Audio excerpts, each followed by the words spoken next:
no kubivuga ngo baranabikora. Ariko buriya iyo abantu ibyuka mu gitondo ukavuga umugisha ku bantu, ukiheraho ugasengera umuryango, ugasengera abavandimwe, ugasengera abaturanyi, ugasengera igihugu, ukabavugaho umugisha, ubuzima bwawe bugenda buhinduka. Burya uko dusenga guhindura uko tubaho kuruta uko binahindura n'Imana. Ntabwo wabyuka uvuga umugisha ngo hanyuma ube mu mashyari. Nubona umuntu ugira amashyari ujye umenya ko atajya avuga umugisha ku bandi. Jewe mbonye umuntu yungutse niyo atazanyungura ariko ndishima kuko mba naramusengeye. Imbyutse ndavuga ngo abanyarwanda bose baho umugisha, baho umugisha mu byo bakora, abahinga beze, aborora bagwize, bacuruza bunguke, abubaka bamere.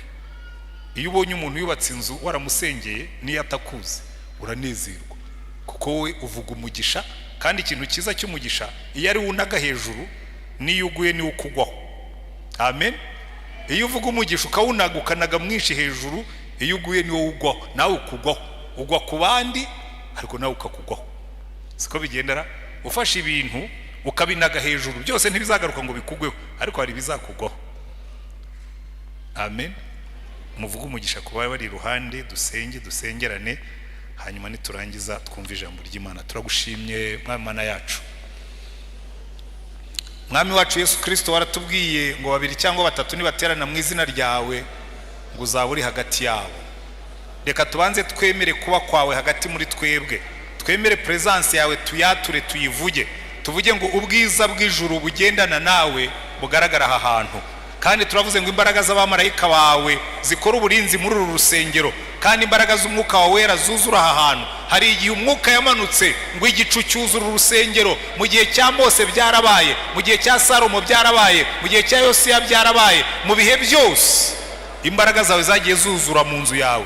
Reka icyubahiro cyawe cyuzura aha hantu, reka umucyo wawe wuzura aha hantu, ku buryo imyuka y'abadayimoni n'ibindi byose bigendana na Satani bikurwaho hano, hagasigara ubwiza bwawe bwonyine.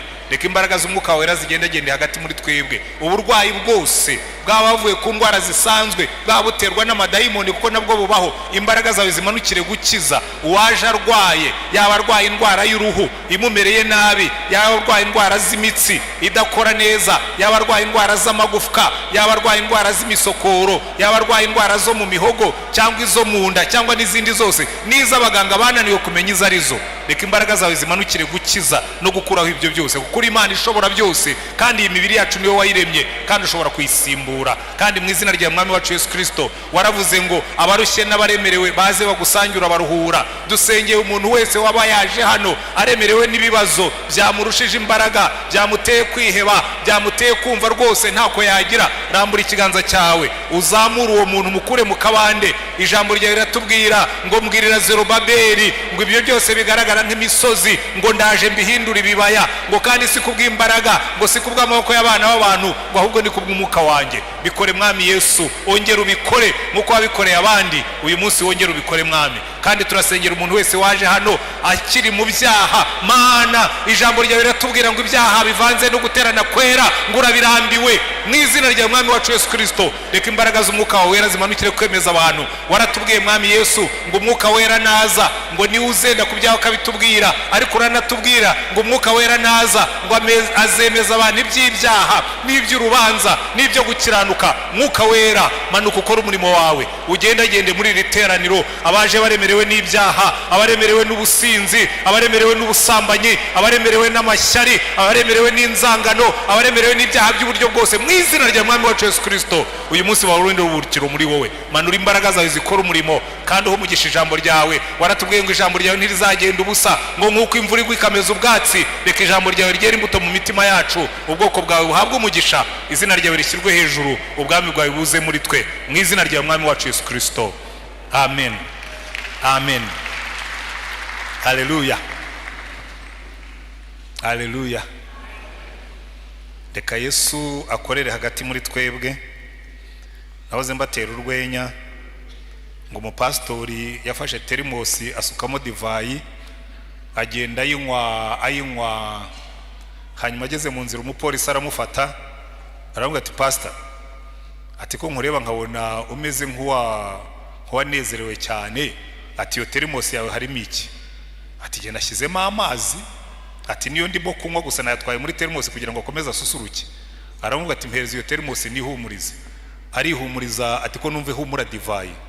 Aramubwira ati ubwo ntabwo ari jyewe, ati ni Yesu wongeye arabikora. Ati niko yabaye yongeye arabikora, yahinduye amazi divayi.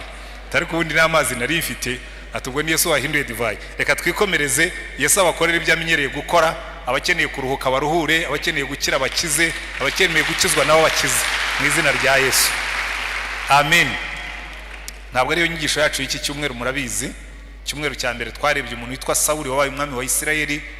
Samweli yaramubwiye ngo uragenda uhure n'abahanuzi barimo guhanura, ngo uze kubasanga urahanurana nabo, ngo umwuka w'Uwiteka arakuzaho, ngo uhinduke umuntu mushya. Haleluya. Uhinduke umuntu mushya, undi muntu. Amen.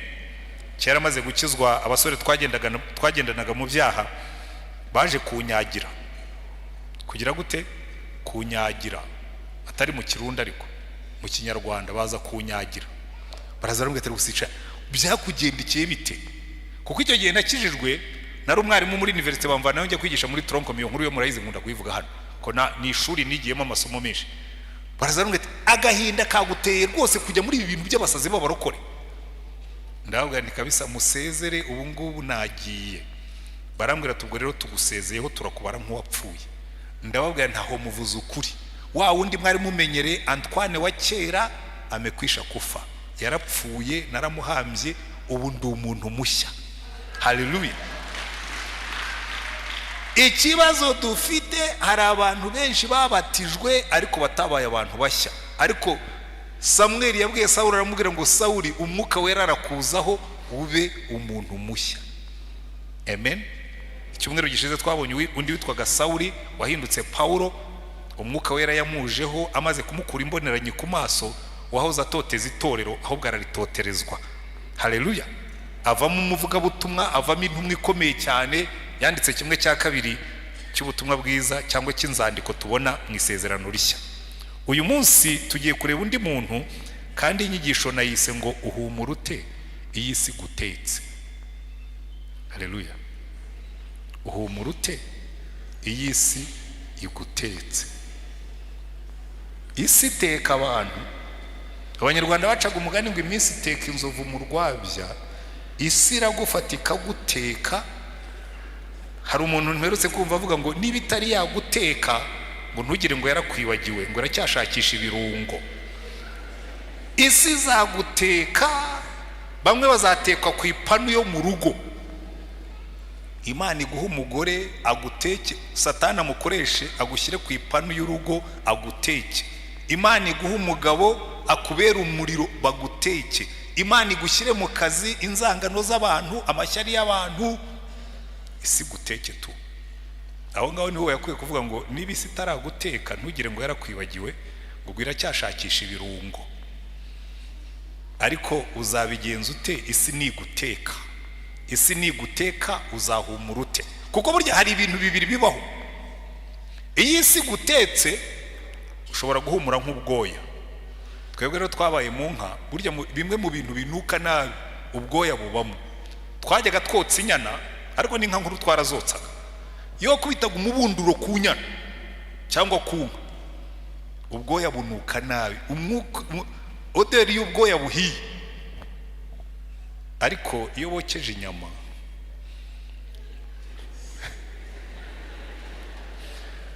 bihindura impumuro. Burya ibintu byose iyo binaze mu muriro, swati bihumura neza cyangwa bikanuka. Wowe isi yigutetse uhumura ute? Niyo nyigisho y'uyu munsi. Iyi si gutetse uhumura ute? Kuko izaguteka. Twese igiduteka. Ariko kumenya guhumura neza, isi yagukaranze, hari ibintu wongeramo. Amavuta y'umwuka iyo ari muri wowe, baraguteka bagukaranga ugahumura neza. Nibyo tugiye kwiga uyu munsi. Haleluya. Turareba umugabo witwa Stefano. Mujye mu gitabo cy'ibyakozwe n'intumwa ibice 6, ariko inyito y'iyi nyigisho aho nayikuye ni muri Danieli ibice 3. Haleluya. Umugabo, umusore, nako rero kira abasore, umusore witwa Shadrake na Meshake na Abedenego, ngo umwami Nebukadineza yari yategetse. Danieli ibice 3 n'ibyakozwe n'intumwa ibice 7 n'umunani niho twiga. nako 7 bitandatu na 7. Noneho Nabukadineza aravuga ati ngo Nabukadineza ubundi reka mbisubiremo neza kugira ngo mubyumve, yari yeretswe igishushanyo kinini cyane mu nzozi ze, murazibuka, ngo abona igishushanyo kinini arakibagirwa, ariko ngo abona nibuye riza rigikubita amaguru ngo kihinduka ivu, ngo hanyuma ngo iryo buye rirakura rihinduka umusozi. Izo ni inzozi yarose arazibagirwa. Noneho aravuga ati nimutambwira inzozi zanjye nibagiwe, abanyabwenge bose muri Babuloni babice ko ntacyo mumaze. Abami ba kera bagiraga imitekerereze ntajya ntekereza. Wese umwami bakamubwira ati ko mwami nta muntu wigeze arotora inzozi batamubwira. Twebwe ubundi batubwira inzozi tukazisobanura. Noneho uratubwira ngo nitukwibutsa inzozi warose uzirota ntitwari dufatanije. Aravuga ati rero ntacyo mumaze. Babice kubona umwami aburi bitotsi mukavuga ngo ntabwo mushobora kubona igisubizo. Ariko Daniel na Shadaraka na Meshake na Abedenego ubundi nayo ntabwo yari amazina yabo, nayo babahaye bageze i Babuloni. Ngo baragenda, Daniel aravuga ati muze dusenge Imana tumanura ibisubizo. Haleluya. Ubundi nuko abantu b'Imana twagombye kumera. Noneho ariko si yo nkuru nenda kuvuga. Noneho Daniel ngo asinziriye gatoya, hari igihe umuntu ajya mu masengesho ukamera nk'ugize utuntu tw'udutotsi, ngira ngo bajya baba mu masengesho murabizi, ugahita ubona iyerekwa. Ngo abona ikintu cy'igishushanyo kinini kirekire ngo gifite umutwe w'izahabu n'igituza cy'ifeza n'igihimba cy'ibyuma n'amaguru y'ibyuma, nako hasi gifite ibyuma bivanze n'ibumba ku mano. Hanyuma Daniel abisobanuye, umwami ahita amuha promotion, aravuga ngo Imana ya Daniel niyo Mana kuko ishobora gusobanura inzozi. Ariko ikosa Nabukadineza yakoze, icyo gishushanyo yahise akirema, akoresha ifeza n'izahabu n'ibindi byose, arema igishushanyo gisa nacyo agihagarika i Babuloni, ngo cyari kirekire cyane gifite metero nka 30 z'ubuhagarike n'imetero 3 z'ubutambike. Aravuga ati abantu mwese nibavuze inanga z'uburyo bwose mwikubita imbere yacyo mukiramye. Ariko Shadaraka na Meshake na Abedenego baravuga toya, hari Imana nawe wiboneye ko ari Imana ikora, ntabwo tuzapfukamira ikigirwamana dufite Imana nzima. Haleluya. Ntabwo tuzapfukamira ikigirwamana twe dufite Imana nzima. Nkunda bari abahungu, iyi si turimo isenga ibigirwamana by'uburyo bwose, ariko nanone ntabwo ariyo nyigisho yanjye y'uyu munsi. Ariko niba ufite ibyo urimo gusenga bitari Imana, uyu niwo munsi wo kubisezera. Noneho ngo bagiye baraza babwira umwami, kuko barabagenzaga cyane, kuvuga ati ariko bari abaheburayo barimo barahabwa amafevazi menshi, babahaye promotion. Daniel yabaye umukuru w'abacunyi, genda nibaza nuko ajya bikora, ngo bamugize umukuru w'abacunyi n'abapfumu n'abakonikoni n'abakarodaya bose bajyana b'umwami. Tekereza umuntu usenga Imana ugiye gukurira abapfumu n'abahoryo bose basenga ibigirwamana, ariko kuko bari babonye hari Imana afite isumbi zabo, aravuga ati wowe bategeke. Nibwira ko Daniel yabihoreraga bakazunguza ibinyuguri n'ibindi, yaniza akavuga ati okay, mushyire uruhande ibyo byanyu ntibikora, mureke mbabwire uko bigenda. Bigaragara ko Daniel yasigaye akora i Babuloni wenyine, kuko abandi bose ubwo yari yabacecekesheje. Ubundi Imana nyamana ije, izindi mana zose zambika udupfukamunwa. Haleluya. Irazibwira ngo muceceke havuga Imana nyamana. Nibyo njya mbabwira hano. Uraje ndaseka. Ariye abakristo bajya bambwira ngo hano ngo hari abantu ngo babapfumu ngo baza ngo koroga iteraniro, ahubwo narwo mwagiye mureka bakaza ahubwo ko bashobora kuzahura n'Imana.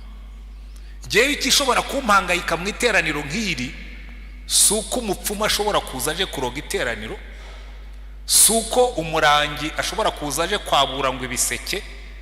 Ikimpangayika nuko Yesu yaba adahari, kuko ubundi Yesu ahari arishoboye.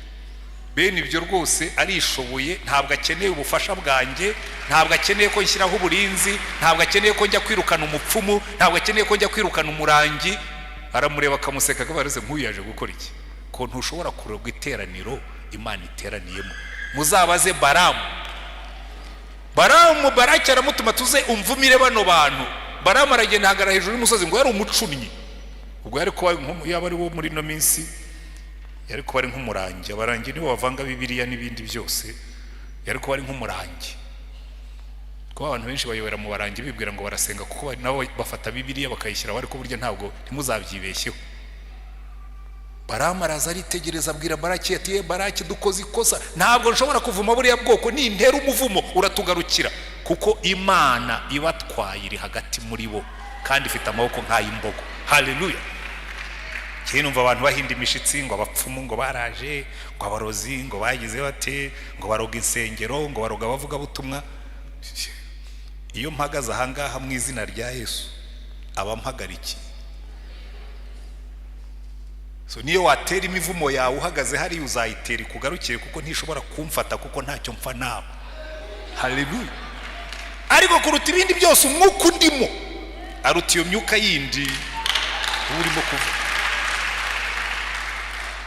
Mujye mutandukanya ibintu. Uburozi bwo mu kanwa bwo ushobora kundoga nkapfa kuko ni shimi, kamesitiri umubiri wanjye, kamesitiri umpaye siyanure nkayinywa. Ariko Yesu yaratuvuze ngo nitunywa n'uburozi ngo ntacyo buzadutwara, wenda icyo gihe bizanyangiza ariko nzakira mu mbaraga za Yesu. Ariko kumbwira ngo urahagaze ngo urimo urafutera ibintu ngo uraje ngo urafutera ngo ngiye guhagarara hariya ngo sinzirize pastori ngo mfutere, ariko ye futera ni akazi kawe, ntacyo ushobora gufutera. Imana ihagaze mu iteraniro ry'abantu bayo. Ba Shadarake na Meshake na Abedenego babwira umwami aravuga ati twebwe dufite Imana ishobora kudukiza, niyitana dukiza ntidushobora kuyitenguha. Haleluya. Noneho ngo umwami ngo agira umujinya aravuga ati abantu bagasuzugura iki, baravuga ati Shadarake na Meshake na Abedenego ninde wababoheje, ninde wababeshye, ninde uzabakiza umujinya wanjye? Abasore bamuhagarara imbere bamwe ati Nyagasani turakubaha, ariko ibyo gusenga ibigirwamana ntituri bukubahe. Dufite Imana izadukiza, nitazanadukiza bizinjira mu mateka ko twanze kuramya ibigirwamana tugapfa kubw'Imana yacu. Haleluya. Ariko Imana iramureka ngo aravuga ati noneho nimucane ririya tanura mwongeremo inkwi n'amabuye yaryo atukurire bayabona arabye indimi. Bashyiramo inkwi bongezamo izindi, bongezamo izindi, bongezamo ibindi, barangiye barabafata ngo barazunguza kubera ko itanura ngo ryari ryagurumanye cyane, ngo umuriro wasohokaga inyuma. Barabafata bagiye kubanagamo, abasirikare babanazemo abari bo bagwamo. Mbabarira bari abasirikare baziza akarengane baguyemo, babanaze bahambiriye ngo bacyambaye imyenda yabo. Ubwo niba bari bambaye amakanzu nk'iyanjye, ubwo n'umushumi bari bakiwufite, n'umukandara bawufite, n'imyenda y'imbere irimo na bya bindi bafunga mu mutwe, kuko muri biriya bihugu bafunga n'ibindi mu mutwe, ngo babanagamo. Hanyuma bamaze kubanagamo umwami arareba biramucanga, aratuza, abwira abantu ati ibyo mbona namwe murabibona? Bati biti Nyagasani twanaza abantu bangahe mu itanura? Ati se Shadarake na Meshake na Abedenego atoya ntabwo ariko bimeze. Ndungurutse mu itanura mbona harimo abantu 4, kandi uwa 4 arasa n'umwana w'Imana. Haleluya. Hari Imana idusanga mu itanura hagati. Hanyuma aramubwira ngo arahamagara ngo Shadarake na Meshake na Abedenego ko nabatwitse nimusohoke turebe niba atari abazimu banyu barimo kugenda mu itanura. Babona Shadarake na Meshake na Abedenego barasohotse bambaye imyenda yabo, nayo bari bambaye mu mutwe ikiriho n'ubwanwa bugihari, ko muri biriya bihugu bagira ubwanwa n'ubwanwa bwari bukiriho. Ngo barabitegereza, nkunda amagambo bavuze, ngo barabitegereza, ngo noneho umwami aravuga ngo umva, ngo barabegera. Kuko urabona abantu basohotse mu itanura ryaka umuriro bacanye murireba, namwe mwagira amatsiko yo kureba niba atari abazimu basohotsemo. Ngo barabegera, baravuze ubu nibyo koko. Umva uko bavuga umurongo wa 26, ngo Nebukadinezari yigira ku muryango w'itanura ry'umuriro ugurumana aravuga ati yemwe ba Shadarake na Meshake na Abedenego mwabagaragu b'Imana isumba byose, mwe nimusohoke muze hano. Nuko Shadarake na Meshake na Abedenego bahera ko bava mu muriro, they came out of the fire. Njya mbwira abantu buriya twebwe hari abantu bakoreye imyitozo mu muriro. Muzabyemere cyangwa mwe kubyemera, ikintu gishobora kunca intege ntabwo kizaba ari made in Rwanda, kuko mu Rwanda twaciye mu muriro kuva turi abana. Ndaza kubibabwira nitubigeraho. Ugaca mu muriro bakawucana, itanura rikagenda riba rinini, ukabona impiri zirimo imisumari ufite imyaka 3, ariko icyo gihe ntibakubitaga abana. Kuri 15 ukabona ibisongo n'amahiri n'ibindi bikakwiruka inyuma ntibigufate. Noneho kuri 35 bikaza noneho byongeyeho n'imbunda n'amasasu n'amagoronade, hanyuma ugasohokamo. Kabwira abantu ngo rero ubu twebwe twanyuze mu itanura ryaka umuriro dusohokamo nta muriro utunukaho. Haleluya. Kuko uwo niwo mwitozo. Abantu benshi banyuze muri iryo tanura basohokamo barabaye amakara nk'igiti, ariko hari abandi banyuze mu muriro basohokamo barabagirana nk'izahabu. Kuko Petero yarandeze avuga ngo izahabu igeragereshwa umuriro, ngo hanyuma ubwiza bwayo bukarushaho kugaragara. Kubera ko izahabu bayinaga mu muriro, uko ibindi bibuye by'ibitaka n'ibindi bigenda bishonga, hagasigara izahabu irabagirana. Ubundi nuko twagombye kumera. Isi ni guteka, ujye uvuga ngo Imana irimo irantunganya, irankuramo inkamba. Haleluya. Turaza kubyiga ariko ntiturahagera. Ngo nuko Saduraka na Meshake na Abedenego bahera ko bava mu muriro, maze abatware b'intebe babandi babagambaniye n'ibisonga byabo n'abanyamategeko n'abajyanama b'umwami baraterana, bareba abo bagabo number 1, basanga umuriro utashoboye kugira icyo batwara. Haleluya. Twanyuze mu muriro ntiwagira icyo dutwara, kandi umusatsi wo ku mitwe yabo utababutse. Urabyemera ko umusatsi wabo utababutse? N'imyambaro yabo ntacyo yabaye. Umvaho nakuye titire y'inyigisho ngo habe no kumva umuriro ubanukaho, nta n'impumuro yuko baciye mu muriro. Haleluya. Kakandi ndagakunda cyane. Habe no kumva impumuro y'umuriro, ukanyura mu bibazo, wasohoka amano kuvuga ko bisikana ka wundi siwe bavuga kuvuye mageragere ko tubona sa kinezerewe. Habe n'impumuro ikunukaho. Bisikana ka batubwira ko wundi wahombye neza bakamuteza ko tubona sa kinezerewe. Habe n'impumuro y'umuriro ikunukaho. Haleluya. Wese wa mushomeri, habe n'impumuro y'umuriro. Uhumura ute iyi si gukaranze? Icyo kibazo turimo kwibaza. Shadrake na Meshake na Abedenego bahagaze neza, babata mu muriro, basohoka nta muriro ubahumuraho. Kakandi ndagakunda cyane. Kari no mu byo ndimo kugerageza kurwaniza kubigeraho. Ariko inkuru nziza tuyibona noneho kuwanyuze mu muriro, uretse no ahubwo aranapfa. Burya abantu benshi bibwira ngo Imana izadukura muri byose, hari igihe izakureka upfe. Ko twese tugira ikizatwica, sibyo? Twese tugira dute? Tugira ikizatwica. Hari igihe kizakwica kizazanwa n'abantu, kandi wibwire ngo igukura mu ikure cyupfe tuguhambe, ahubwo wige uko uzapfa n'ugiye gupfa. Jewe narabyize ndabizi. Twaciye mu ishuri, hari abantu baciye, njye babwira ahantu batorejwe mu ishuri ry'abadaso, hari n'abatorejwe muri special force. Burya baba batandukanye mu gukomera kwabo. Twebwe twatorejwe muri special force, ariko abakristo benshi mwaciye mu badaso. Kadete yanyu ni y'abadaso kabisa. Hari igihe umuntu ugahutewe uri umudaso. Njya mbibwira n'abapastori, hari abapastori bahura n'ikibazo akubwira ati mbivuyemo, nawe ni wowe uri umudaso. Uri y'u Rwanda rwibeshya rukohereza abadaso kabo delegado. Ntabwo nzi ko hari, ntabwo ibyo batuvugaho ntibaba bituvugaho uyu munsi. Hari aho wohereza abadaso, kari naho wohereza aba special force. Twebwe urugamba rwacu rusaba special force, ntabwo ari urw'abadaso. Bafata Stefano, reka tubanze twumva inkuru ya Stefano. Ubundi Stefano tumubona mu gice cya 6 cy'ibyakozwe n'intumwa, nibwo tumubona. Icyo gihe baratubwira ngo itorero ryari rimaze gukura, ngo abapfakazi b'abakristo ariko babagira ikikazi. Kuko burya mu bayuda habagamo abayuda bo muri diaspora bavuga ikigiriki, n'abayuda bo muri Isirayeli bavuga igiheburayo.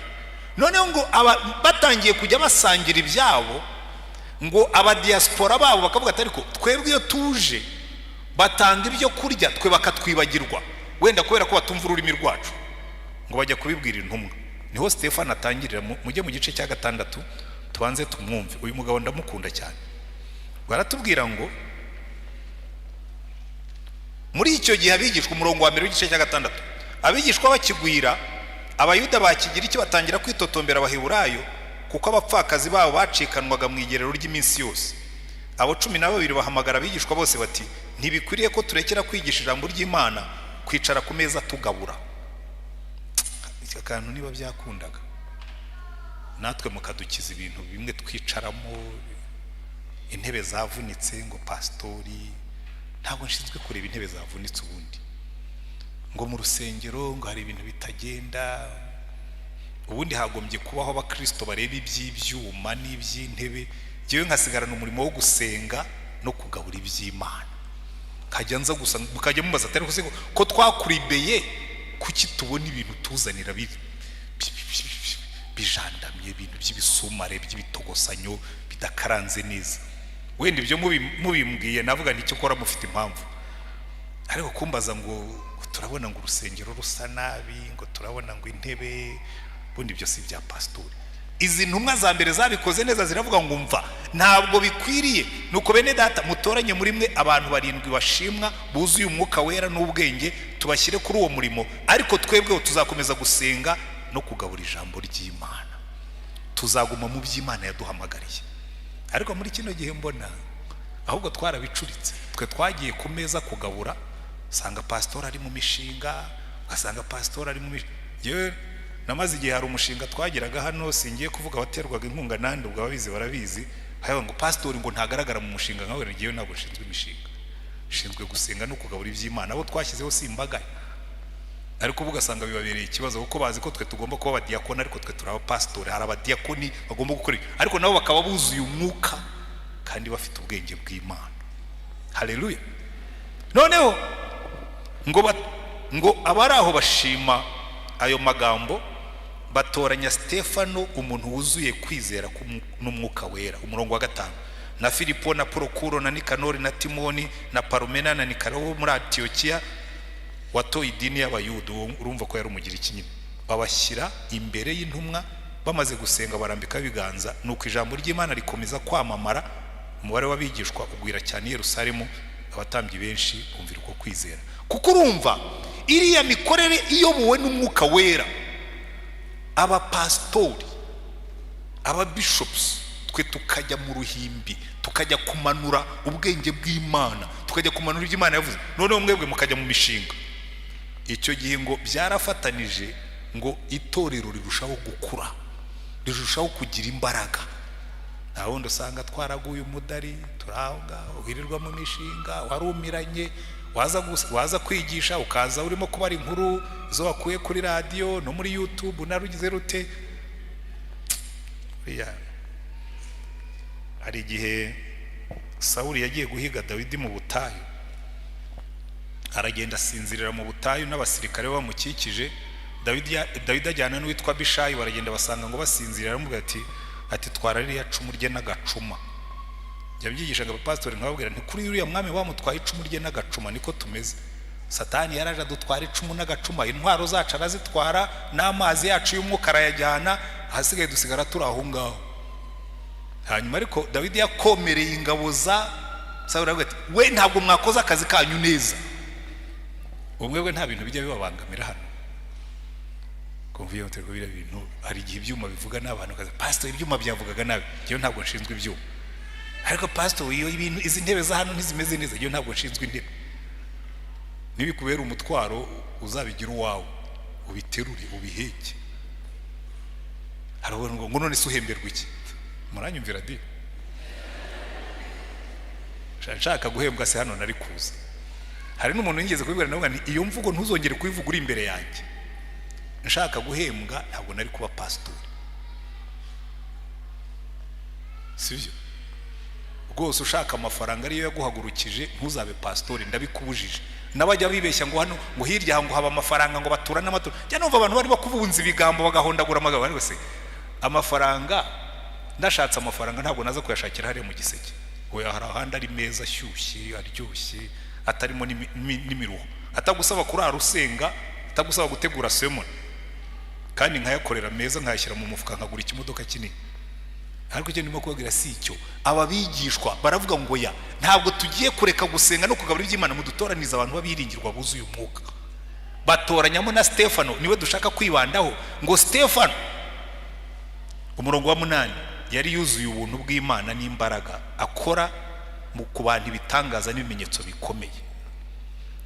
Urumva uyu Stefano nubwo yari umunyamishinga, ariko yari yuzuye umwuka, akora n'ibitangaza, abwiriza ubutumwa abantu bagakizwa.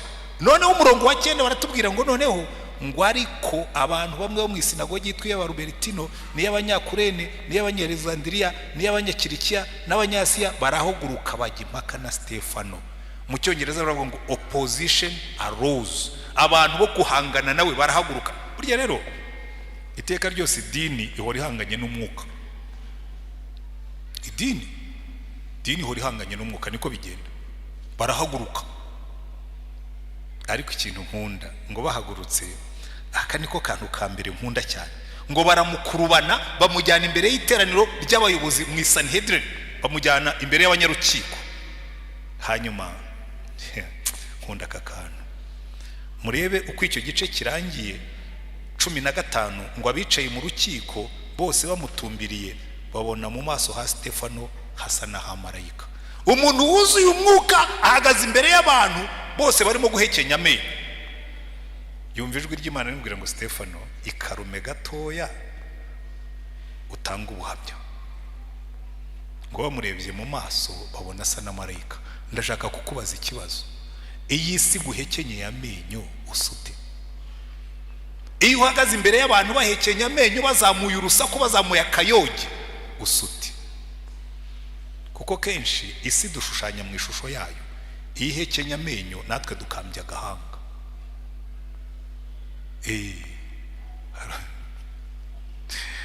Harujya uririmba ngo nuhekenya amagufwa ngo ngewe nzahekenya amabuye. Isi nihekenya amenyo ntuzayahekenye, ahubwo isi nihekenya amenyo ujye uzamuka ujye mu mwuka use na marayika. Haleluya. Njya mbabwiriye inkuru, ntabwo nayisomye ahantu, nayibonye n'aya maso yanjye abiri mpagaze hano hejuru. Abaza aho biro zacu ziri, biro yanjye giye bakurira ruhande rwo hepfo. Naye nihagarariye hariya ndimo kureba hejuru, ndimo kuruhuka, mbona ibyiyoni bibiri birimo kwirukanka na sakabaka. Burya sinzi iki byiyoni bipfa na sakabaka. Sakabaka igira gutya niba yifatiye akantu ibyiyoni bikayijya inyuma, ukabona ibyiyoni birashonda sakabaka. Ngo rwese biriya byiyoni kuki bidatinya sakabaka kandi ibirusha inzara zityaye? Ariko sakabaka mbonera byihoreye, kuko yaravuga ngo hari uburyo dutereta ibyiyoni. Iyo bitangiye kuzana akayoge ntabwo usa nabyo, ntabwo uhindukira ngo urwane nabyo. Mbona sakabaka irabyihoreye izamutseho gatoya, ibyiyoni nabyo birongera birazamuka. Sakabaka irongera izamukaho gatoya, ibyiyoni nabyo birazamuka. Uko igenda itumbagira mbona ibyiyoni bitangiye gucika intege, mbona biramanutse birayiretse. Ndavuga ni hariya mpigiye isomo rikomeye cyane nigishijwe na sakabaka. Umunsi nzabona ibyiyoni bitangiye kunyegera nzajya nzamukaho gatoya. Haleluya. Baratubwira ngo Stefano yahagaze imbere y'urukiko yuzura umwuka. Batangiye gutera agasaku aratuza asa na marayika. Haleluya. Yanga gutera agasaku, yanga kubigana. Isi ni guteka ujye wigira hejuru ho gatoya uve mu mbabura. Haleluya. Niyongeramo umuriro wigire hejuru ho gatoya uve mu mbabura. Niyongeraho gatoya uzamukeho gatoya kugeza igihe imbabura izakomeza ikaka kandi wowe utayirimo. Hari igihe abantu bakubwira ngo barakuvuze, fayi ngiye nkubwije ukuri.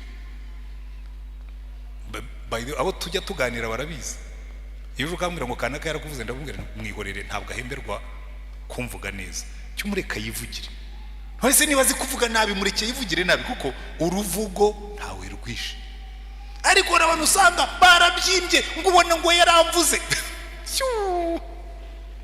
Isi iraguteka ugatangira kunuka muri cyo vuge. None se ko yarakuvuze nabi waraye ubusa? None se ko yakuvuze nabi waraye upfuye?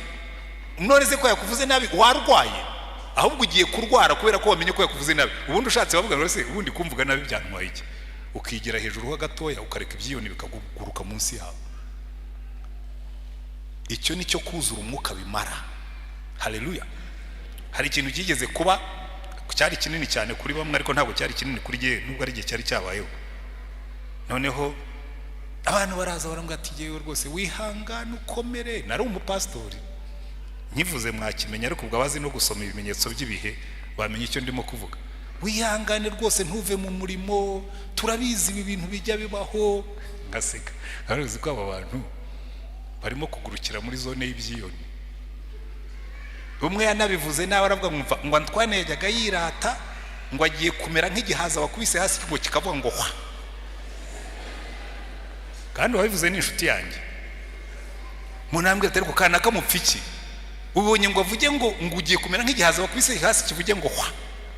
Ntabwo ko ntacyo dupfa jewe ntabyo nzi.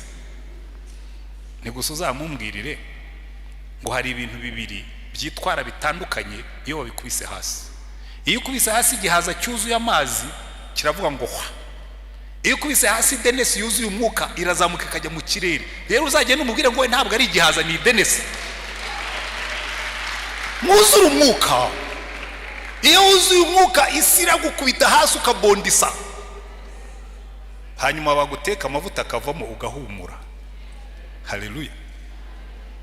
Amavuta akavamo ugahumura. Impamvu iyo batwitse ubwoya bunuka nuko nta mavuta aba mu bwoya. Impamvu iyo batwitse brochette ihumura nuko haba harimo amavuta karushaho guhumura. Burya igihumura ni ibinure biba biri mu nyama.